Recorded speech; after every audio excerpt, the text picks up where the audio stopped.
Hello everyone, DM Gashbad here. Today we have another battle report for Perilous Tales. Perilous Tales is a pulp genre game from Planet Smasher Games. It's currently in its demo stage. You can download the rules for free. I'll leave a link in the show notes. It is solo or co-op. I'll be playing the game solo. This is the third game in a series that I'll be doing. These are my pulp adventurers here, the Knights Templar. They are members of a secret Luddite society that hunt down monsters the good old-fashioned way, and the monster we are hunting down today is a vampire count. So we've been leading up to this. Our first adventure, we raided the ruined castle of a crazy guy named Fritz McAllister. That gave us a few clues, which led us to an abandoned temple where we fought some gargoyles, and finally we found the location of the vampire's crypt. So before we go on, let's talk about our adventurers. That's our Knights Templar team right there. The leader is in the center. That is Hansel Mayberry. As a leader, he gets 12 wounds, 4 skill, 3 action points, and he has the special skills Tough, -1 damage every time he gets injured, and Brute, which gives him +3 skill in hand-to-hand combat. The other 4 are all teammates. That means they have 8 wounds, 2 skill, and 2 action points. All the way on the left, that's Tybor with his crossbow. He has the skill Eagle-Eyed, which means that he can do a skill check to look at threat markers. A bit over to the right, that's our requisite priest. That's Cleric Grodvalka. He has the medic skill. To the right of Captain Mayberry, we have Volodar the Pale. Volodar, with his 2 pistols, has the hair trigger skill, which means that he can always go on eyes peeled, which allows him to take a shot at any monsters ambushing us. And all the way on the right, we have Dursus, who has the skill Sneaky, which means that he can take a skill check to avoid activating a threat marker that he moves past. And here are the villains for today's episode. Threat markers 1 through 5 all consist of villains. We have the Master in the center. That is the Vampire Count, Eric Draven. He is skill 7, which is really high, but he only has 10 wounds, but has some rules that allow him to get wounds back. He's also very fast and can mark heroes that he attacks in hand-to-hand combat. The next 2 villains are thralls, and I couldn't quite determine whether those should be like junior vampires, like the Brides of Dracula or something like that, people that have been partway turned, or lesser vampires, or whether they should be more like vampiric servants like Renfield. In the end, I went for the more vampiric servant sorts, mostly because those are the models that I had, so those 2 hunchbacks on either side are those guys. They are aggressive villains with 6 wounds and a skill of 5. Their only other special rule is that they prefer to attack models that have already been marked by their master, maybe out of jealousy. Then finally we have bat swarms. We fought those before when we fought the gargoyles. They are aggressive, they have 3 wounds, a skill of 3, and after they attack, they take off and land on another one of my heroes, which, by the way, the Master also does because he has the bat form special rule. And here we have the table all laid out for the game. Our Master has made his lair in an old abandoned church, complete with a cemetery, because of course he would. The threat markers, all 8 of them, have been set up in the aggressive deployment. I think I've rolled an aggressive deployment for the threat markers every game that I've played. For the final 3 threat markers, I've gone with just the standard ones from the graveyard location in the rulebook. So those are Creeping Horror. They give you disadvantage to non-attack skill checks within 6 inches. We have 1,000 Cuts. A bunch of bats fly out, and they cause a skill 3 attack to nearby heroes every round. And Open Grave, which counts as Disaster Strike. So someone falls into an open grave and they take a Strength 7 attack. I randomly rolled up my 3 objectives for this game, and I got a pretty good setup. First of all, I got Kill the Master, which only makes sense. I'm here to destroy the Vampire Count. Second, I have Destroy the Idol. So towards the center of the table, I have to put an idol marker. This has 10 wounds, a skill of 6. It can only be attacked by dynamite, which I don't have, or in hand-to-hand combat. As soon as I attack it, the threat rating goes up by 2. But I think it makes the most sense that this is the actual vampire's coffin. So not only do I have to kill the vampire, but I also have to destroy his coffin so he can't just turn into mist and regenerate himself inside his tomb.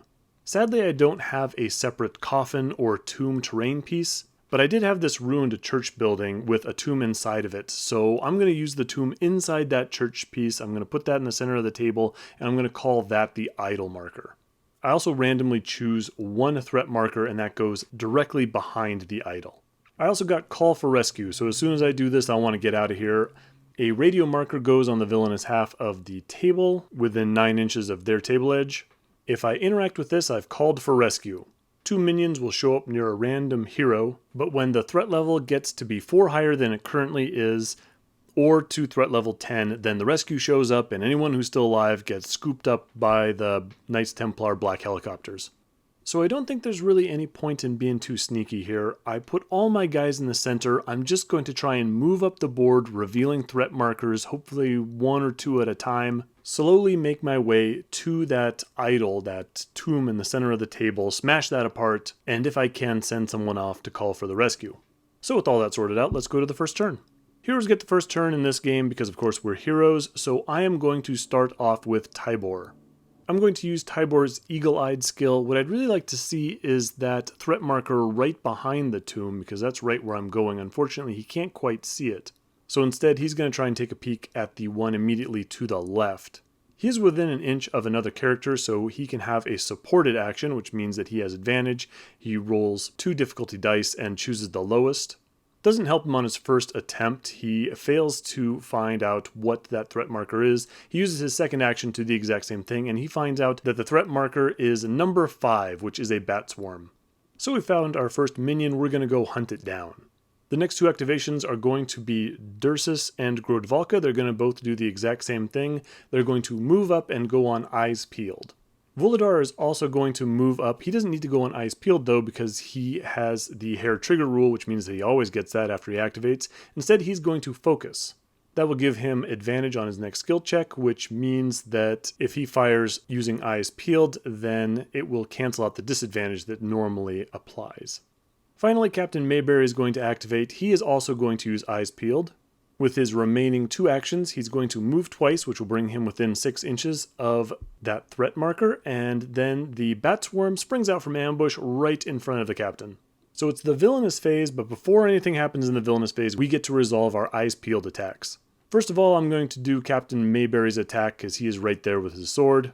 He swings with disadvantage and ends up with a difficulty of 8, but it doesn't matter because he rolls 2 hits and 1 crit, which means he does 4 points of damage to the bat swarm and instantly cuts it all down with his Zweihander. So I may have over-prepared for that bat swarm by quite a bit. All the rest of my guys are just left standing around, hands on their trigger. But oh well, for the first turn that's not too bad. I've moved up the field, I've taken out 1 of the threat markers, 1 of the minions. Better safe than sorry. Moving on with the villain turn, we have to make our threat check. It starts at level 1, which means that we roll 1 die with advantage. We get 1 success, which means we get Noose Titans, which means that all the threat markers either move 1 inch towards the closest hero within 10 inches or towards the center of the table. And then we get the result Threatening Overtures, which just increases the threat rating to 2. With no villains currently on the table, we go right over to the hero phase again. We're going to do much the same thing we did before. We're going to start with Tybor, who can now see the threat marker creeping along the roof of the church. He's no longer supported. I could have moved him up so that I have advantage on these checks, but I decide I really want to get as many of these threat markers revealed as possible in this round. This is the critical stage for that kind of thing. So I go for it, and I do manage to find out what that threat marker is with my first roll. I get all 2s. Difficulty dice and regular dice. Anyway, we find out that that threat marker is a number 4, which means it's the other bat swarm. He then tries to do the exact same thing for the threat marker, which has moved on top of that idol/coffin, but he fails that check. So we found another minion. Second verse, same as the first. Voladar is going to focus and move off to the right. Cleric Grodvalka is close enough to fire from where he's at, so he's just going to focus and go on Eyes Peeled, as does Dursus immediately to his left. So finally that leaves Captain Mayberry to be the man of action. Because we did so well with our attacks last combat round, I'm going to be a little bit more daring this time. Captain Mayberry goes on Eyes Peeled, he focuses, and then he takes a single move action straight up into the church. That is going to reveal both the bat swarm and the threat marker directly on my objective. The bat swarm ambushes, as we knew it would, and the threat marker on the tomb is revealed to be number 7. Number 7 is bats, or 1,000 cuts. This is actually really terrible. In my first game, the Haunted Mansion, we got 1,000 cuts in the center of the table, and it was this giant pain, because that's exactly where we wanted to be. So this never-ending cloud of bats is swarming up from underneath the crypt. It causes an immediate Strength 3 attack on Captain Mayberry. It does 2 wounds to him. Because Mayberry is tough though, that gets reduced down to 1. The problem is that from now on, whenever one of my guys activates within 6 inches of that marker, and we're going to want to do that a lot because it's right where I want to go, we're going to take another skill 3 hit, which can really start chipping away at our health. So I really would have preferred if this threat marker had revealed itself anywhere else. Still, we have to press on. Captain Mayberry is an expert at killing bats at this point, so he takes out a sword and immediately dispatches those bats using eyes peeled. In more good news, the threat check gets no successes. So all that happens is we go to threatening overtures, which increases the threat rating to 3, and we go back to the hero turn. So right now the game is going okay, but I've got a couple of problems. Number one is that 1,000 cuts, which is sitting right where I want to go. So when I go to destroy that tomb, I really want everyone to rush in there and smash that thing as quickly as possible, especially since if I do it early, as soon as I attack it, the threat rating goes up by 2, and I think that's going to cause me some problems. Also, while I've killed off 2 minions, I've killed off the weakest one, so I've still got the master and the 2 thralls wandering around out there somewhere. I'd really hate to be attacking this tomb in the middle of the board, getting hit by the 1,000 cuts, and then have these more powerful monsters come and ambush me while I'm weak and engaged with doing that kind of thing. So what I do is I activate Captain Hansel Mayberry and I make a bit of a retreat. I'm going to play it cautiously here. First off, I activated within 6 inches of the 1,000 cuts, which means that I take a skill 3 attack. Fortunately, I don't take any damage, and then I just head on back a little bit. I get out of range of that swarm of bats. I then make a call over action, which means I tell one of my guys to hurry up and get moving, and I use that on Tybor. I want Tybor up with the rest of the group, first to help out with any attacks that need to be made, second so that when he uses eyes peeled, he can be supported. And finally, Captain Mayberry himself goes on eyes peeled. So next, Tybor is up, and Tybor does real well. I have him use eyes peeled on the far right and far left threat markers, and I succeed my eagle-eyed check for both of those. Number 8 turns out to be Disaster Strikes. That is just fine. I can leave that there. I can ignore it for the time being. And on the far right, we get a Thrall. Next, I'm going to activate Dursus, then Grodvalka. They're going to continue to be a team there. They are both going to move towards the center of the table and go on eyes peeled. We're going to ambush that Thrall and kill him off. That is going to take them within 6 inches of that 1,000 cuts bat swarm in the center of the table, but that's okay. I do need to get there eventually. Finally, Volodar is going to charge off all the way to the right and reveal that far right threat marker. So he takes a double move and from the shadows pops that Thrall.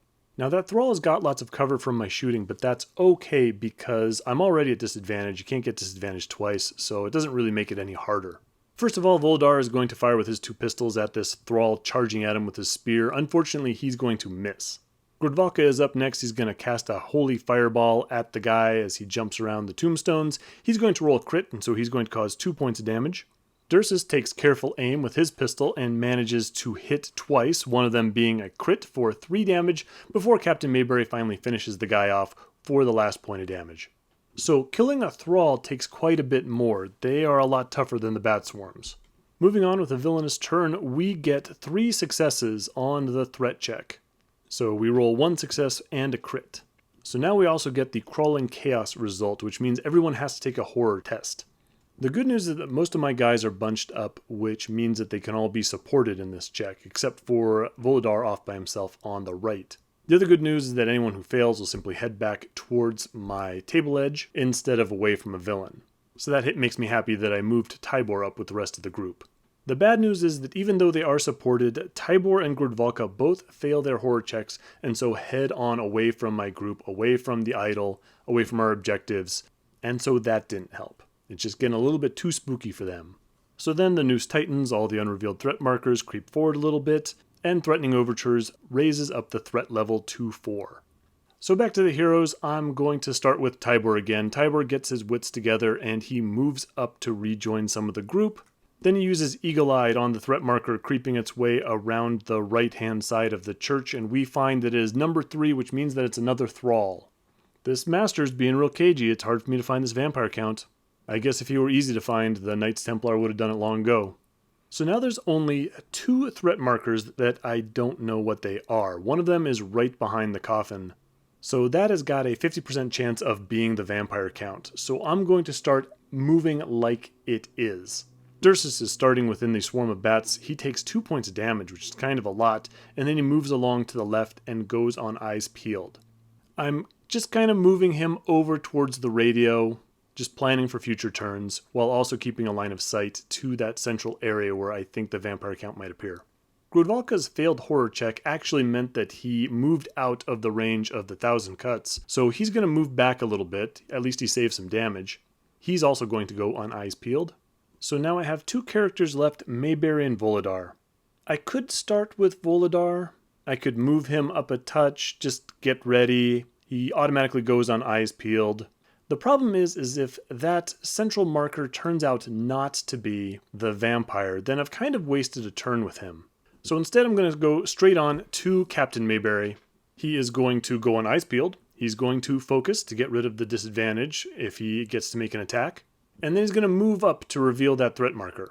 If it's the vampire, then at least most of my guys are ready. If it's not, then maybe I can send Volodar to reveal that final threat marker and we can start attacking the master. In the event, it's the vampire, so Count Draven jumps from the shadows and the fight has really begun. Volodar doesn't get a turn, but that's okay. So first of all, we're going to start with the captain. The captain has a skill of 7 in hand-to-hand combat, and he does pretty well during that. He's going to get 2 normal hits plus 2 crits for a total of 6 points of damage. So Captain Mayberry's been waiting his whole life to get his hands on a vampire, and he does not disappoint. That takes over half the vampire's wounds away. It's now Dursus's turn to take a shot with his pistol, and he rolls double 1 for his difficulty dice. Unfortunately, another of his dice is also a 1, which means that he only hits once. But still, that's a little bit more damage. The vampire's up to 7 wounds. And we go on to Grodvalka. Unfortunately, Grodvalka misses. Moving on to the threat check, we get 3 successes again, which is not what I wanted to see. Cleric Grodvalka is obviously having a problem with his nerves. He fails his horror check again and takes off. We then apply the Noose Titans result, and so the markers move in a little bit, and that Thrall marker that Tybor spotted earlier in the round comes within 6 inches of Captain Mayberry, so he is going to join his master in the attack. Not only that, but I kinda wasn't paying attention to the threat marker on the far left. That also moves an inch forward and moves within 6 inches of Dursus. Fortunately, Dursus has Sneaky, so he gets to make a skill check to try and not step backwards into an open grave as he's shooting at the vampire. Unfortunately, he fails his test, and so Disaster Strikes activates. Dursus takes 3 damage, which isn't all that bad considering, and he is knocked down. And of course, Threatening Overtures means that the threat rating now goes up to 5. So now we're going to be rolling 5 dice on these threat checks, which means it's going to be a lot more likely that bad things are going to happen. And I still haven't even attacked the idol. But now we actually have monsters alive and on the board during their turn. So we're going to start with the Thrall. The Thrall has a skill of 5, which is really good. Unfortunately, his attack is also supported since Mayberry is fighting both the vampire and the Thrall at the same time, so this Thrall gets advantage. And he hits pretty hard. He's going to cause 4 points of damage, -1 because Mayberry is tough, so still 3 is pretty good, especially considering that his target number is a minimum of 7. We then go on to the vampire who has a pile of attacks. He is skill 7 himself. Still, he does nowhere near as well as his buddy the Thrall and only does 1 point of damage. Still, that's 4 points of damage to Captain Mayberry. He's down to 7 wounds remaining. And at the end of the attack, the vampire count turns into a swarm of bats and chooses another victim, and this time he is going after the priest. It just kind of makes sense. So we are moving on to the hero turn, and we have a vampire in our midst, which I really want to get rid of. I've got 2 guys next to him, and he's really hurt. Unfortunately, the 2 guys nearby are kind of just a bunch of scrubs. I'm going to start with Tybor, because I guess he's just got a fast initiative. He likes going first in the round. I can't shoot the vampire because he's engaged with one of my friends, so he's just going to move into combat and attack. He does have advantage because now the vampire is outnumbered, but the minimum difficulty number is still 7. Still, that's the difficulty that we roll, and Tybor, with his 2 whole attacks, rolls a 9 and a 10, meaning he gets a hit and a crit, causing 3 points of damage. We are all vampire hunters here. Tybor just pulls out a stake and sticks it into the heart of Count Draven, and down goes the master. So now it's looking real good. All of my guys are still alive. We've killed off the master. That's one of the objectives we're supposed to reach. The threat rating, I forgot to mention, was supposed to go up by 1 because the master arrived, but now it goes down by 2 because we killed him. Unfortunately, he does turn into a cloud of mist and creep back to his tomb, so we still want to destroy that thing. But still, great job, Tiber. Next, I'm going to activate Volodar the Pale. Volodar the Pale is going to move twice, so he's used both of his actions. He can't attack, but I just want to get him in contact with that thrall so that when Mayberry attacks, he'll be at advantage.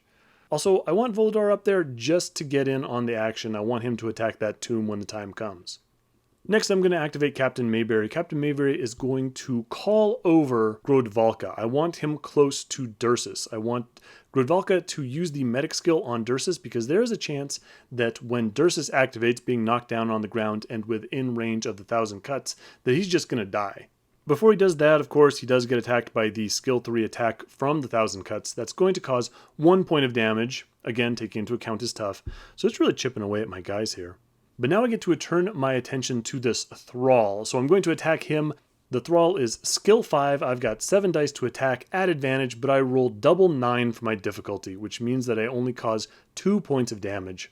I have 1 more attack. I go and attack him, and I take off the rest of his wounds with that one, but still it would have been nice if I had that action to do something else.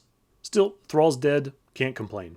So now it's Grodvalka's turn. Grodvalka makes a single move up to Dursus and then uses his medic skill. The medic skill is always +1 skill, which makes it skill 3. It's also always going to be supported because it's always going to be used on someone within 1 inch. And for every success I get, I'm going to heal 2 points of damage. Unfortunately, even with all that, Grodvalka manages to completely fail. That's not good. Dursus is in really bad shape.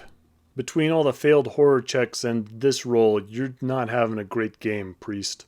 And to really drive home his failure, I have to activate Dursus next. He activates within 6 inches of the 1,000 cuts. I take a strength 3 attack, and I take 3 damage. Grodvalka runs up and is fumbling with his medical supplies as a little vampire bat leeches the last of Dursus's blood from him. So now we're on to the villainous turn again, and we start with our threat check. The minimum difficulty for this check used to be 5 because we had 5 guys running around, but now that Dursus died, thanks Grodvalka, it is down to 4, and so we get 3 successes again. That means everyone needs to make a horror check, and good news and bad news on that one. All the teammates manage to pass their horror check, but Captain Mayberry fails. I decide I really can't have that happen. I need Mayberry up there. He's the one who's best equipped to deal with that idol. So I use the last ditch rule. I get 1 reroll per game. I'm going to use it now. With that, Mayberry pulls himself together and passes the horror check, and we move on. The last threat marker moves forward 1 inch. The threat rating goes up to 5, and we're back to the hero turn.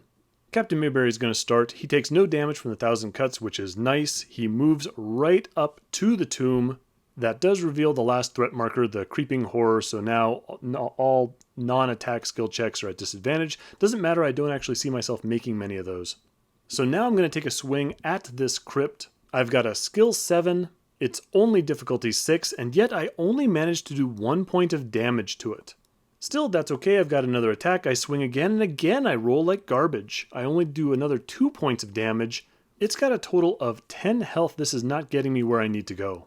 I'm going to activate Volodar next. Volodar takes 1 damage from the bat swarm. He moves up. Now he has advantage on his attack because this idol is outnumbered, and yet I still managed to fail. I rolled double 1s for my attack. This vampire was smart. He used some nice reinforced concrete for his coffin. Things are getting a little bit dangerous now.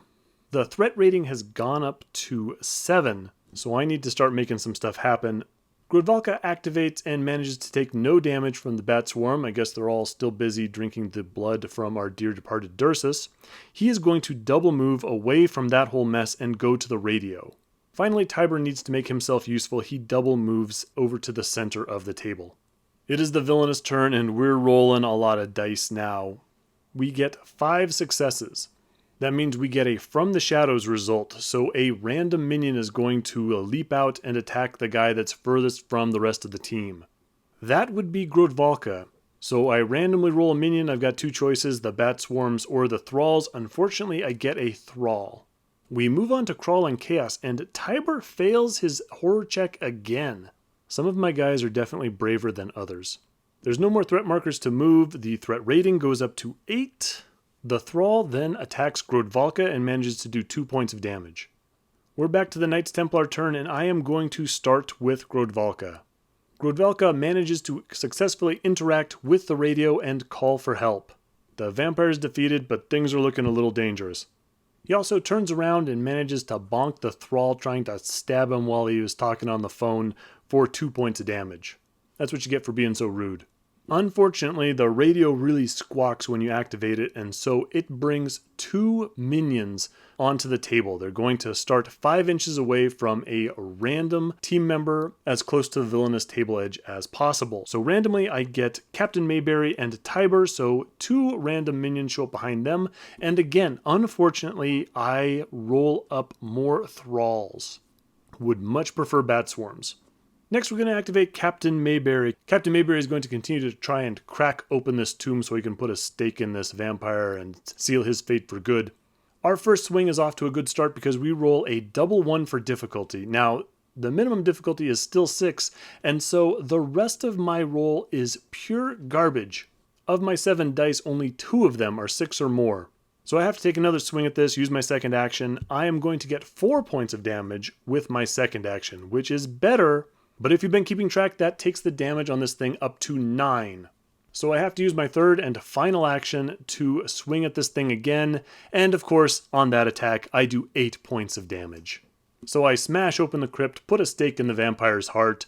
Job's done, but that took me a long time, and I took another point of damage from the 1,000 cuts while I was doing it. It's now Voladar's turn, and Voladar wants to be not there. He doesn't like this 1,000 cuts. He doesn't like these 2 thralls coming up behind him. So he just double moves away. He's going to join Cleric Grodvalka in his fight against this thrall over on the left. He also takes a point of damage from the 1,000 cuts as he does that. Then we move on to Tibor. As you remember, Tibor failed his horror check again, so again he has to double move to get back to being somewhere useful.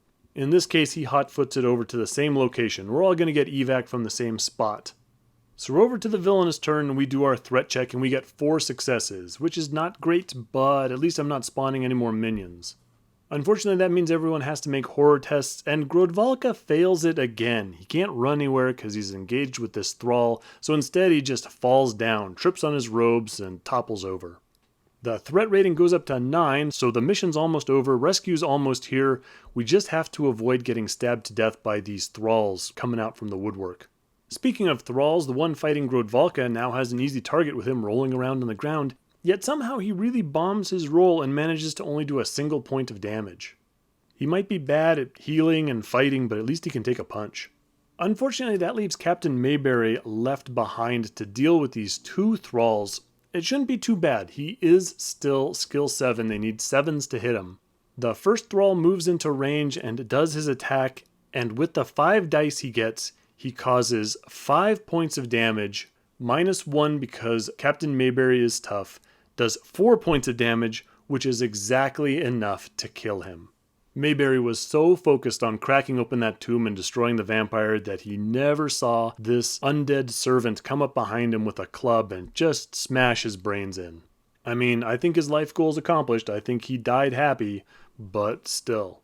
The other thrall is left to chase after Voladar, and then we get another piece of bad news. Remember when the vampire did 1 point of damage to Mayberry way back in the beginning of that fight? Well, that attack marked Mayberry. And so now that Mayberry got killed, he rises again. He has become a new thrall in the service of undeath. Oh, that's bad news.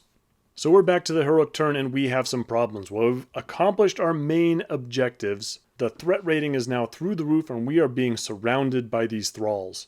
I'm going to start off with Tibor again, because I guess I always do. He is going to attack the thrall that's trying to stab Grodvalka. His first attack causes 3 wounds, which is pretty good. Unfortunately, that takes the thrall up to 5 damage. They have 6 wounds, so he has not quite done the job here. He's going to swing again, and this time miss. I'm going to activate Voladar next. He's going to move around, mostly to get away from those thralls chasing him, including his old boss. He is going to attack this thrall. All these guys are at advantage, and Voladar misses as well. Nimble little minx. Finally, Grodvalka gets up off the floor, and he swings with his staff, and he manages to hit, so he kills that thrall. I do not like how tough these guys are. It is the villainous turn, and this is the last villainous turn. Since it's threat level 9, it's going to go to threat level 10 at the end, which is going to signal the end of the game. So my guys simply have to survive through this. First of all, the minimum difficulty on the threat check has gone down to 3 because I only have 3 guys left on their feet. Well, I mean, I guess the captain's still on his feet, but I don't think he counts. So we get 5 successes on the threat check, and that means that a new minion spawns, and we choose a victim, and it's going to be Krodvalka. So it looks like he has bashed in that guy's brains, but he just comes right back. I randomly determined a minion again, and again I got a thrall and not a bat swarm, so this guy just lurches back up to his feet. There must be a necromancer around here somewhere. I've also cleverly managed to position my guys all outside of 1 inch of each other, so when I go to take my horror tests, none of them have advantage. Fortunately, all of my guys managed to pass, which is amazing. I wish they had been that good at this sort of thing in the previous rounds. The threat level goes up to 10, so now all I have to do is survive. The newly spawned thrall that just showed up that's attacking Krodvalka manages to miss him, which is great. 2 of the thralls advance on our guys, including the Mayberry thrall, but the last one is close enough to attack Krodvalka, so he moves up, throws his 5 dice in the attack, and does 4 points of damage. So that was a lot, but Krodvalka had 5 health at the beginning of the round. He is left alive with 1 health remaining. With that, the rescue swoops in, the rest of the thralls scramble, my 3 surviving guys climb up on the helicopter and get away. All we have left to do is count up the victory points. I get 3 points for killing off the master. I get 3 points for destroying the idol. So that vampire is just well and truly dead. And I had 3 of my guys get rescued at the very end. I didn't get bonus points for having none of my guys die, and I didn't get bonus points for having my leader survive. So all told, we got 9 victory points, which is a tale fit for the telling. I will take it. This looks like a good way to sum up this little trilogy of the games. We're on the hunt for this vampire. It all came down to this last fight. We managed to kill him, but in the process, Mayberry got killed and turned into an undead servant. So while we achieved our mission, it is possible that we have created something much, much worse in the process. So I kind of really liked how this story wrapped up. Definitely the narrative aspect of this game is one of its strongest points. I'm not really sure where to go from here. It's too bad that one of my best models is the one that got killed. I'm not sure if I should keep going with the Knights Templar and give them a new leader to lead them on a new mission, maybe trying to hunt down the newly risen Captain Mayberry. Or maybe I should continue on with a different story, a new group of guys doing something else. Well, thanks for watching. Let me know if you have any comments, questions, concerns, that sort of thing. You can leave them in the comment section below. Sleep well knowing the Knights Templar are on the job, and I will see you on the next one.